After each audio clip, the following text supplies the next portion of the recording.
নমস্কার, good evening. Good ইভিনিংই বলব তো? ৪ কি বলে? গুড ইভিনিং বলে না গুড আফটারনুন বলে? শীতকাল অন্ধকার হচ্ছে তো গুড ইভিনিংই বলি। আ যারা আমায় চেনেন না আমার নাম দীপ, হ্যালো। আর সানডে সাসপেন্সে এই রবিবার there's something very, very special coming up এই রবিবার এবং তার পরের রবিবার। আ আমার মনে আছে বহু মাস আগে এই প্ল্যানটা আমার মাথায় এসেছিল যে শীতকালে এবছর কি হবে? বড়দিনের সময় স্পেশাল কি কিছু করা যায়? তো আমি ভাবলাম বড়দিন বলে কথা। যিশুকে নিয়ে বা একটা ওই ধরনের থিম নিয়ে কি কিছু করা যায়? আর সেটা ভাবতেই আমার মাথায় ১ম যে গল্পটা আসে সেটা হচ্ছে 'বেন-হার'। এবার 'বেন-হার'কে নিয়ে সিনেমা বোধহয় ৪ টে হয়েছে। I think the first one was in 1926 তবে সবথেকে বিখ্যাত হচ্ছে 1959 এর যেটা। সেখানে এই চরিত্রে অভিনয় করেছিলেন চার্লটন হেস্টন। আর আ অনেকেই দেখেছেন, আমরা ছোটবেলায় অনেকেই ব্যানার ছবিটা দেখেছি। চার্লটন হেস্টন যে রোলে ছিলেন, টাইটেল রোল, সেই রোলে এই ছবিতে রয়েছেন গৌরব। আর গৌরব আমার সঙ্গে এখন লাইভে। Here we go. শোনা যাচ্ছে তো? পরিষ্কার। আমাকে শোনা যাচ্ছে তো? একদম পরিষ্কার। সো ওয়েলকাম গৌরব। অনেকদিন পরে লাইভ করছি। কিভাবে কি করতে হয় আমার সবকিছু কেমন যেন গুলিয়ে গেছে। অলরাইট, সো যে প্রশ্নটা দিয়ে শুরু করব সেটা হচ্ছে যে প্রশ্নটা আমি তোমায় গতকাল সন্ধ্যাবেলা যখন আমাদের ফোনে কথা হচ্ছিল তখন করেছিলাম যে আবার আরেকটা চরিত্র, সেখানে আবার you are a young person who is out for revenge, মানে বদল নয় বদলাই চাই। তো এবার তোমার কি একটু ভয় হচ্ছে যে তুমি টাইপকাস্ট হয়ে যাচ্ছ? আহ এই খুব একটা যে ভেবেছি এটা নিয়ে সেটা নয়। তবে হুম, একটা জিনিস মনে হয়েছে যে হ্যাঁ, একটাই তো মানুষ। সে বারবার একটু সিমিলার ধরনের চরিত্র করলে সেটা শ্রোতাদের কতটা monotonous লাগতে পারে। মানে আমি টাইপকাস্ট হওয়ার থেকেও বেশি যেহেতু পুরো জিনিসটাই শ্রোতাদের entertainment এর জন্যে, তারা হুম, কতটা তারা কতটা ভালোভাবে নেবেন সেটা, তারা কতটা সেটা এনজয় করবেন, তারা কতটা সেটাকে monotony মনে করবেন, এই জিনিসটা নিয়ে আমি ভেবেছি। এবং আমার যেটা সত্যিই মনে হয়েছে যে আ এই ধরনের চরিত্রে বা এই এই ধরনের চরিত্রে আমি যেই অভিনয়টা করছি, এই অভিনয়টা দর্শকের ভালো লাগছে, নিশ্চয়ই ভালো লাগছে। কিন্তু হ্যাঁ, বারবার একই রকম একই জিনিস যদি হয়ে যায়, তখন ডেফিনিটলি একটা একটা মনোটনি চলে আসে। কিন্তু তোমার যদি মনে থাকে আমরা যখন man in the iron mask করছিলাম, তখন হুম, হুম, তোমার সঙ্গে আমার অনেক ডিটেইলে আলোচনা হয়েছিল। আমি তোমাকে আমার আমার একটা বেসিক হোমওয়ার্ক থাকে কোনো কাজ করার আগে, এবং সেই হুম, হোমওয়ার্কটা নিয়ে আমি তোমাকে একটু আহ, মানে ডিস্টার্ব করছিলাম আর কি, মানে এটা করব হুম, সেটা করব, না, না, এটা নট করলে এট অল। কিরকম হয়। এবং সেইটা ওই কারণেই করা যে যাতে যারা শুনছেন তারা কোনোভাবে মনে না করেন যে এইটা তো গৌরব একবার করে দিয়েছে, এইটা নেক্সট টাইম এসে ওইটাই আবার করে দেবে, লোকে দারুণভাবে ওটা অ্যাকসেপ্ট করে নেবে। গৌরবের তরফ থেকে there is no sort of effort to make it better, make it different. তো বিষয়টা হচ্ছে আমি সেটা ভীষণভাবে চেষ্টা করেছি এবং প্রত্যেকটা চরিত্রে চেষ্টা করেছি সেগুলোকে আহ, যতটা সম্ভব আহ, জোর করে আলাদা করার চেষ্টা করিনি, কারণ রাইট। সেটা আবার হিতে বিপরীত হয়ে যায়। কিন্তু হুম, হুম, তার নিজস্বতাটা খুঁজে বার করার চেষ্টা করেছি প্রত্যেকটা চরিত্রে, মানে সেটা এথস হতে পারে, সেটা আহ ফিলিপ অ্যান্ড লুই হতে পারে, সেটা এই ক্ষেত্রে জুডা। তো আমি চেষ্টা করেছি তাদের নিজস্বতাটা খুঁজে বার করে সেইটাকে দর্শকের সামনে, শ্রোতাদের সামনে তুলে ধরতে। তবে হুম, কতটা সাকসেসফুল হয়েছি সেটা তো শ্রোতারাই বলবেন। আমার তরফ থেকে the effort is there not to make it monotonous। এবং টাইপকাস্ট হওয়ার বিষয়টা তো যারা ডিরেক্ট করেন, যারা প্রডিউস করেন তাদের হাতে। এবং হুম, আমি the actor is literally a puppet. এবং যা বলা হবে, যা দেওয়া হবে তাই আমরা করব। এবং কিন্তু আমি তোমাকে একটা কথা কালকেও বলেছি, আজকেও বলবো যে I am quite enjoying this. মানে I hmm, have always enjoyed watching movies which are based on larger than life characters, and সেই ধরনের এক্স্যাক্টলি। চরিত্রে অভিনয় করতে সবসময় একটা দারুণ আনন্দ হয়। কারণ হুম, হুম, হুম, লার্জার দেন লাইফ কিছু করতে গেলেই একটা, মানে যেটা হয়তো আমরা নিজ জীবনে নই, সেইটাই যখন পোর্ট্রে করার একটা সুযোগ আসে তখন একটা ভীষণ ভালো লাগা তৈরি হয়। এবং এই এই ধরনের চরিত্রদের, এই ধরনের অভিনেতাদের দেখে বড় হয়েছি। তো সেই ধরনের চরিত্রে অভিনয় করতে পারলে খুব ভালো লাগে। তাই আমার টাইপকাস্ট হওয়ার ভয় সেই অর্থে নেই। আমি খুব এনজয় করছি। এখনো পর্যন্ত যা, যা কাজ করেছি সানডে সাসপেন্সে আমি প্রত্যেকটা ভীষণভাবে এনজয় করেছি। আচ্ছা, এখানে এই যে গৌরব যে কথাটা বলল, প্রিপেয়ারিং ফর আ ক্যারেক্টার, সেটার একটা অন্য প্রসঙ্গ দিয়ে আমি একটা এক্সাম্পল দিচ্ছি। আমার একজন অভিনেতার সঙ্গে আ কথা হচ্ছিল। খুব সিনিয়র অভিনেতা।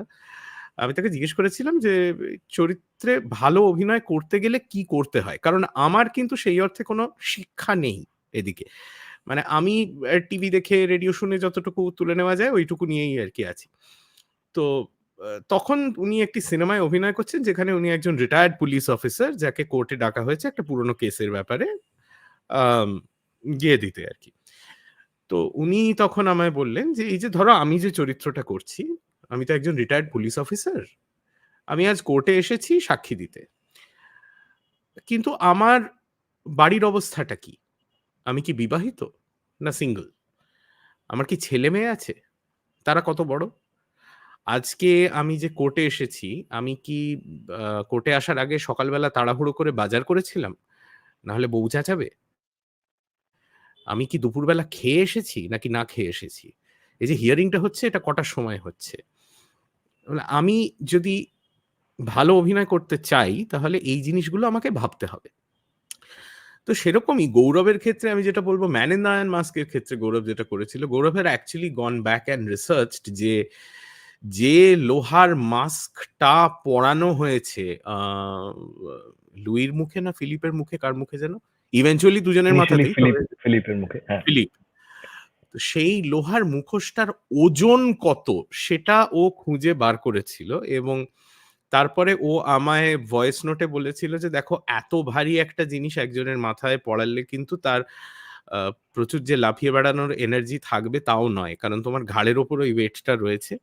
আর তার কথাগুলো খুব পরিষ্কারভাবে শোনা যাবে না।" So that's how far he goes when he is researching a character. এবার আ জুডা বেনহর এর জন্য মানে একদিক দিয়ে the challenge is because the character is so well known and it has been played by Charlton Heston. সেটা আমার মনে হয় অনেক অভিনেতার ক্ষেত্রেই একটা আশঙ্কার ব্যাপারও থাকে। কারণ আমার মনে আছে সন্দীপ রায়ের লেখায় একটা ছিল যখন আ রবি ঘোষকে ১ম বার উনি ভাবেন জটায়ু হিসেবে, আ তখন রবি ঘোষ বোধহয় শুনে বললেন, "বাবা! জটায়ু? সন্তোষ দত্ত?" তো সেরকম তোমার মনে কি ভয় ছিল? How did you prepare? Uh ভয়ের থেকে বেশি এক্সাইটমেন্ট ছিল। এবং আমার মনে আছে বেনহারের আমার ১ম মেমোরি হচ্ছে আমাদের তখন ভিএইচএস এ বাবা নিয়ে এসে ভিএইচএস ক্যাসেটে আমাদেরকে বেনহার দেখিয়েছিলেন আমাকে এবং ভাইকে। আর হুম, ওই যে চ্যারিয়ট রেসের সিকোয়েন্সটা ছিল, ওইটা আমার মাথায় মানে খুবই অল্প বয়স তখন আমার। এবং সেটা আমার মাথায় ভীষণভাবে গেঁথে গেছিল। মানে আমি বেন-হার বললেই ওই চ্যারিয়ট রেসটা আমার মনে পড়ে এবং মেসালার চাকায় ওই ধরনের একটা একটা ছুরি গোছের লাগানো যেটা দিয়ে ও বাকিদের চ্যারিয়ট গুলো ধ্বংস করে দিচ্ছে, এগিয়ে যাচ্ছে এবং তারপর বেন-হারের সঙ্গে the altercation and that whole chariot race it was so grand. আর তখনকার দিনে ওই ছোট্ট একটা কালার টিভি তাতে ভিএইচএস এ লাগিয়ে খুব লো রেজলিউশনে আমরা সিনেমাটা দেখেছিলাম কিন্তু it looked larger than life it looked hmm. Like it was massive এবং it is one of my most fond memories of ছোটবেলায় সিনেমা দেখা।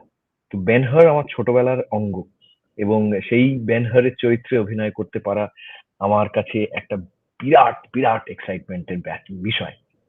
এবং আমি যখন এই সুযোগটা আসে, যখন ঠিক হয় যে বেনহার করা হবে এবং আমাকে বেনহারের চরিত্রে অভিনয় করতে দেওয়ার ডিসিশনটা নেওয়া হয় তোমাদের তরফ থেকে, তখন আমি ১ম গিয়ে বাবাকে বলি যে যে বেনহার করার সুযোগ হচ্ছে। সেই বেনহার, যেই বেনহার আমরা ছোটবেলায় দেখেছিলাম। তুমি হোয়াট আমাদেরকে ওয়াজ হিজ ভিএইচএস এ রিঅ্যাকশন? দেখিয়েছিলে। Oh, he was very excited. He was very happy. I'm sure. I really hope বাবা শুনবেন। বাবা সবসময় সময় করতে পারেন না অতখানি বসে শোনার। কিন্তু I really hope বাবা শুনবেন এবং তার তার ভালো লাগাটা আমার মানে শুধু বাবা কেন, বাবা, মা, ভাই, আমার বউ যারাই এই ফিল্ডের সঙ্গে যুক্ত আমার পরিবারে, তাদের ভালো লাগাটা আমার কাছে বা তাদের তাদের আ তাদের ক্রিটিকটা আমার খুব খুব ইম্পর্টেন্ট হয় এবং আমি খুব চাই যে তারা শুনুক। কতটা হবে সেটা জানি না, তবে হোপফুলি তারা শুনবেন। এবং তো সেই ভয়টা অতটা ছিল না, তার থেকে বেশি এক্সাইটমেন্ট ছিল। এবং ভয়টা এই কারণেই ছিল না যে আমি এর আগে ব্যোমকেশ করেছি অন টেলিভিশন। তখন আমি যখন সেই সুযোগটা আমার কাছে আসে, তখন আমি প্রথম আমার বাবার কাছে যাই এবং গিয়ে বলি যে, "তুমি তো ফেলুদার চরিত্রে অভিনয় করেছো, যে চরিত্রে এর আগে সৌমিত্র চট্টোপাধ্যায়ের মতো একজন লেজেন্ড অভিনয় করেছেন। তারপরে you were getting into his shoes. তো আমি এরকম একটা সিচুয়েশন এর মধ্যে দিয়ে যাচ্ছি। আমি ব্যোমকেশের চরিত্রে অভিনয় করতে চলেছি, যেই চরিত্রটা এর আগে legends have played the character. কিন্তু এই মাঝে মধ্যে নিচে প্রশ্ন আসছে, আমি সেগুলো মিস করে যাচ্ছি। না, আহ কমেন্টস আসছে। এখনো অব্দি প্রশ্ন খুব একটা যে এসেছে তা নয়। একজন ও কমেন্ট ফ্যান্টাস্টিক। করেছেন এই যে এলে হ্যাঁ, আ অদ্বিতীয়া সিরিয়ালে তোমায় ১ম দেখেছিল ভিলেন হলেও লোকটাকে দেখতে ভালোই লাগে। সো ভালো লাগার সঙ্গে একটা কোয়ালিফায়ার আছে আরকি। মানে ভিলেন হলেও ভালো লাগে। উফ! অদ্বিতীয়া আমার আমার ভীষণ একটা পছন্দের কাজ ছিল। আমি তখন তার ঠিক আগে গানের ওপারে করেছিলাম, যেখানে একটা অত্যন্ত ভালো ছেলের চরিত্রে অভিনয় করেছিলাম। তার ঠিক পরে এই সিরিয়ালটা, যেখানে ভিলেন করেছিলাম। তো ওইটা আমার কাছে একটা বিরাট চ্যালেঞ্জ ছিল। লোকে কিভাবে নেবেন বিষয়টা। তো hmm, that's a story for another day. Anyway, তো তখন এটা ব্যোমকেশ করতে গিয়ে প্রিপারেশন ফর আমার বেঙ্গল। হ্যাঁ, সরি হ্যাঁ, ব্যোমকেশ। ব্যোমকেশ হুম, করতে গিয়ে I had asked my father, and so he told me যে এর আগে যে এই চরিত্রে অভিনয় করেছেন তার কাজটা গিয়ে নতুন করে দেখো না। তাহলে যেটা হবে, তুমি খুব ইনফ্লুয়েন্সড হয়ে যাবে তার অভিনয়ের হুম, দ্বারা, তার ইন্টারপ্রিটেশন এর দ্বারা। তুমি তার চেয়ে go back to the original text, read it, এবং তোমার যে ইন্টারপ্রিটেশন অফ দ্য ক্যারেক্টার সেইটাকে ফুটিয়ে তোলার চেষ্টা করো। আর কোনো সময়ই don't approach it like it's a heavy load that you're hmm, carrying on your shoulders. Approach hmm, it like any other role, because otherwise you will not be able to perform.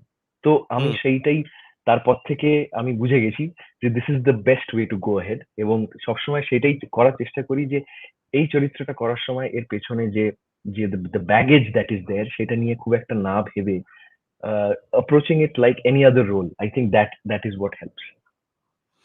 আ হ্যাঁ, কারণ আমার ধরো আমি এটা অনেকে হয়তো রেগে-টেগে যাবেন বললে জানি না। তবে আমার তো এখনো অব্দি ব্যোমকেশ হিসেবে মানে একজনকে যদি পিক করতে হয় I'll still pick Rajit Kapoor. কারণ আর সেখানে একটা আমার Absolutely. bias ও আছে কারণ খুব ছোটবেলায় দেখা তো। রজিত কাপুর নিশ্চয়ই, যেটা of course. করতেন ধরো ওই মাকড়সার রস গল্পটাতে কে, কে রায় না হুম। অজিত এসে বলছেন যে, "अच्छा मैंने मकड़ी का रस तो नहीं देखा, पर हाँ, उनके कमरे में बहुत सारी मकड़ियों की जालें देखी।" তখন रजित कपूर लाफिए उठे, "हाँ, तो तुम्हें लगा कि वो दीवारों पे कूद-कूद के मकड़ियाँ पकड़-पकड़ के उनका रस बना के पीते हैं, नहीं?" এই যে একটা প্রচন্ড অ্যানিমেটেড ব্যাপার জায়গায়, জায়গায়। এটা that was his interpretation of Byomkesh. আ সেটা Absolutely. কিন্তু তোমারটাতে নেই। Yours is very different. There have been a bunch of people. Uttam Kumar himself has done it. Of course. উত্তম কুমারের Byomkesh was again very different. So everybody's own sort of interpretation. তুমি actually Ben Hur: A Tale of the Christ পড়লে? না, এই চরিত্র তো বিষয়টা হচ্ছে আমি ব্যানহারটা আমার আগে পড়া ছিল ছোটবেলায়, এবং আমি যেটা করলাম সেটা হচ্ছে ইংরেজিটা? রাজস্বী গুপ্ত ইংরেজিটা। ওই ছোটবেলায় কি হতো আমার কাছে, ওই আমাকে ছোটবেলায় বাবা কিনে দিতেন ইলাস্ট্রেটেড ক্লাসিক্স বলে একটা abridged ভার্সন পাওয়া যেত ওই Abridged versions হ্যাঁ। তো যখনই আমাদের জন্মদিন হতো, যাই হতো, বাবা মা আমাদেরকে ওই বইগুলো কিনে দিতেন। তো ওইখানে আমি ট্রেজার আইল্যান্ড প্রথম পড়েছি, ওখানে রবিনসন ক্রুজো প্রথম পড়েছি, ওখানে বেনহার প্রথম পড়েছি, ওখানে কাউন্ট অফ মন্টে ক্রিস্টো প্রথম পড়েছি, থ্রি মাস্কেটিয়ার্স প্রথম পড়েছি। তো ওই বইগুলো হচ্ছে আমার বেসিক পড়াশোনা। I have not read the entire unabridged classic যেটাকে বলে আর কি। তো সেইটা আমার পড়া ছিল। আমি যেটা করলাম সেটা হচ্ছে রাজস্বী গুপ্ত স্ক্রিপ্টটা খুব মন দিয়ে পড়লাম, একবার নয় দুবার। এবং তারপরে দ্যাট বিকেম মাই টেক্সট, এবং সেটার হুম, হুম। থেকে I tried to find Judah and how he could be played. Right.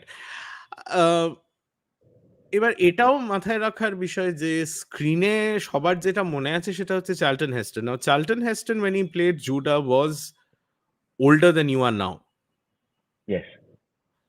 বয়স বেশি ছিল। চরিত্রের মধ্যেও সেই ব্যাপারটা আ এসেছিল। এবার হুম। আ তোমার ক্ষেত্রে আমি লক্ষ্য করেছি এই ধরনের চরিত্র যখন করতে হয়, তুমি একটা জিনিস যেটা করো সেটা হচ্ছে you drop your voice into a lower register. জুডার ক্ষেত্রেও তুমি সেটা করেছো।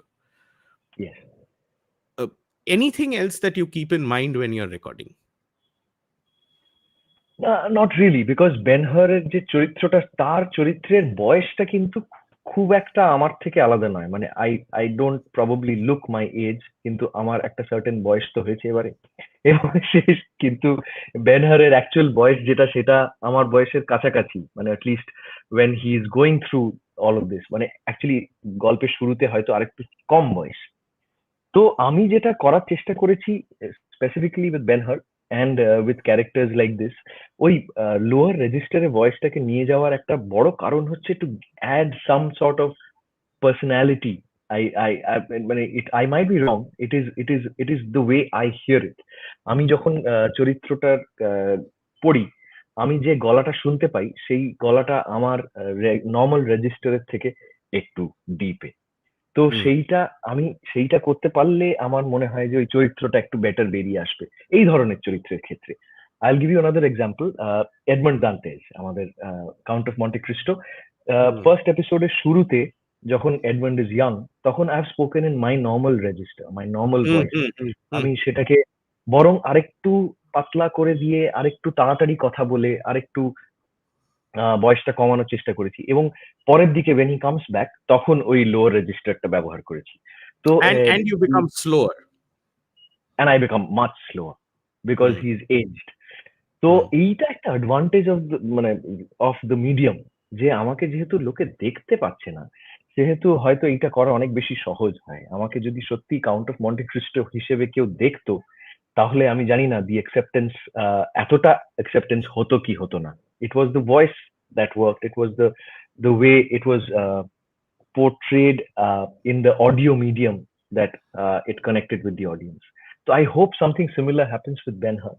And আমার ওইটাই চেষ্টা থেকেছে যে ওই চরিত্রের যে গাম্ভীর্য সেইটাকে নিয়ে আসা, কিন্তু আবার যেখানে ও প্রথমবার যাচ্ছে মশালার সঙ্গে কথা বলছে, সেখানে আবার you'll see I have my own voice sort of, hmm. মানে I am not trying to lower the pitch. তো সেইটা করা আবার ইনিশিয়ালি, কারণ that is before he is imprisoned, before he seen the world. ওর একটা এই যে ওর এই জেলে চলে যায়, তারপরে একটা বোটের উপরে ও একটা ওয়ার্সম্যান হয়ে যায়। তো এই যে ও পৃথিবীটাকে দেখছে, ওইটা দেখে ফিরে আসায় ওর গাম্ভীর্যটা হয়তো খানিকটা বাড়ছে। That was my interpretation of it, which is Y আমার ওই পিচটা লোয়ার করা। আচ্ছা এবার একটা আমি জানি না এই প্রশ্নটা একটু ইয়ে হয়ে যাবে কিনা। তবে এডমান্ডের চরিত্র, এডমান্ড দান্তেজ আর এখানে Judah Benhur, they are both young men. Yes. তাদের বিরুদ্ধে ষড়যন্ত্র যারা করে they are much more powerful. আর ইভেনচুয়ালি এই দুজনই কিন্তু ফিরে আসে এবং ভয়ংকরভাবে বদলা নেয়। এ তুমি দুটো চরিত্রই করেছো। এই দুটো চরিত্রের মধ্যে did you find any key differences?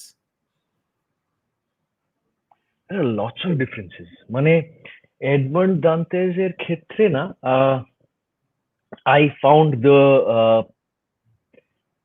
মানে এডমান্ড দান্তেজের ব্যথাটা, কষ্টটা ওয়াজ অনেক অনেক বেশি। তার কারণ হচ্ছে আহ, আহ, কি বলবো, মানে কোনোটাকেই আমি ছোট করতে চাই না, কিন্তু বেনহারের ক্ষেত্রে যেটা হয়, ওর একটা ওর বন্ধু ওকে ডাবল ক্রস করে, his mother and his sister, তাদেরকে নিয়ে চলে যাওয়া হয়, কোথায় নিয়ে যাওয়া হয় সে জানে না, ওকে জেলবন্দি করে দেওয়া হয়। কিন্তু ও একটা তখন ফুললি গ্রোন ম্যান, যে আহ, যে already can sort of take care of himself, hmm, and hmm, ওর বাবার ব্যবসা ও অলরেডি দেখছে।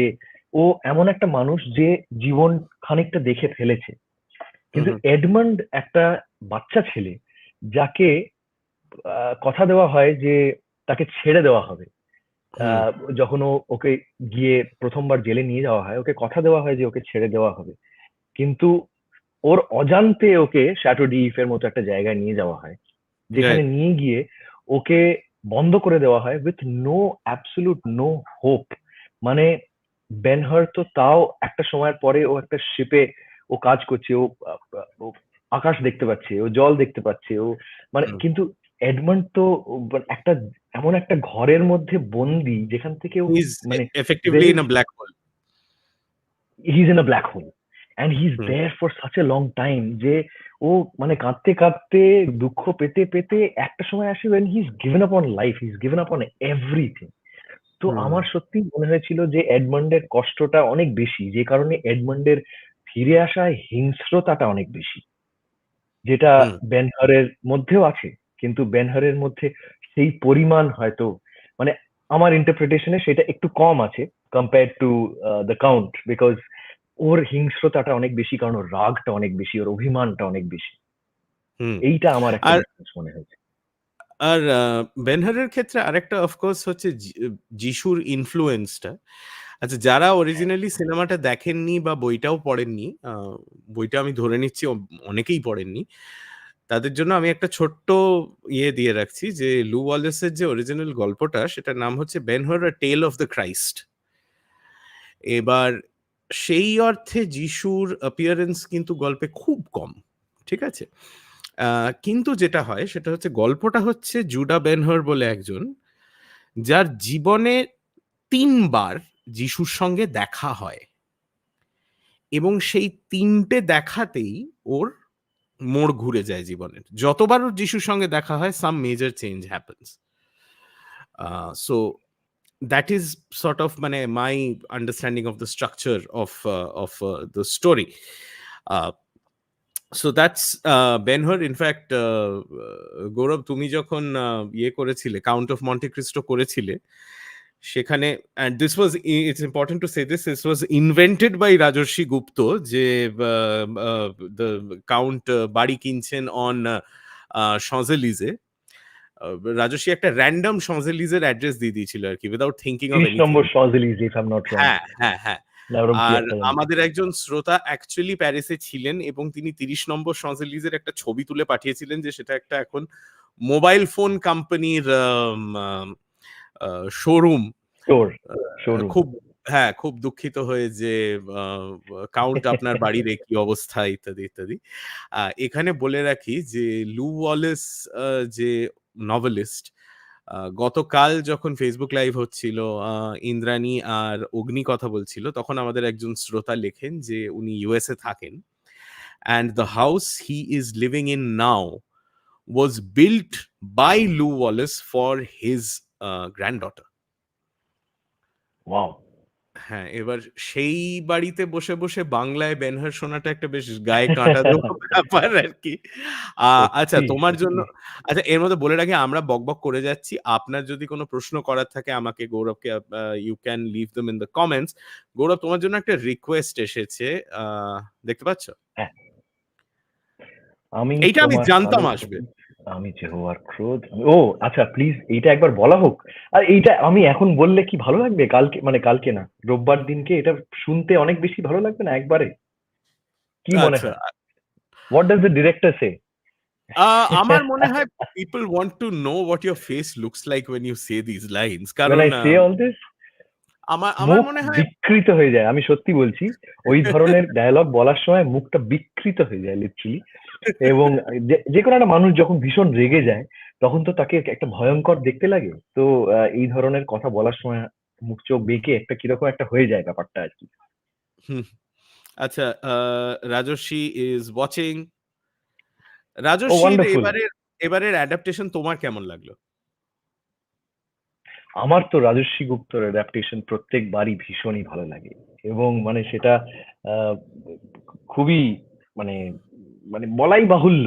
মানে এটা তো আমার মনে হয় যারা শুনছেন তারা যখন শোনেন যে সানডে সাসপেন্স এ রাজস্বী গুপ্তর অ্যাডাপ্টেশন আসছে, তখন একটা এমনি একটা এক্সাইটমেন্ট তৈরি হয়ে যায়। এবং দ্যাট ইজ প্রুফ এনাফ যে ওনার কাজ কতটা উন্নত মানের এবং সকলের কতটা ভালো লাগে। এবং আমি অভিনেতা হিসেবে আমি ভীষণ এনজয় করি। এত এত আহ, এত সুন্দর লেখা না, কি হয় অনেক সময় আমরা তো পড়ে ডায়লগ বলি মাইকের সামনে হুম, বসে। তো রাইট। ওই বলার সময় ওই যে ফ্লোতে আমরা ওটা বলি, সেইটা যদি লেখাটা সুন্দর না হয়, ডায়ালগ রাইটিংটা শুধু আমি বলছি, not structuring of the screenplay, dialogue রাইটিংটা যদি লেখাটা যদি স্মুথ একটা একটা ফ্লো না থাকে সেটার, তাহলে কি হয় বলার সময় হোঁচট খেতে হয়, বারবার আটকে হুম, যায়। হুম, হুম, হুম, হুম, আমি হুম।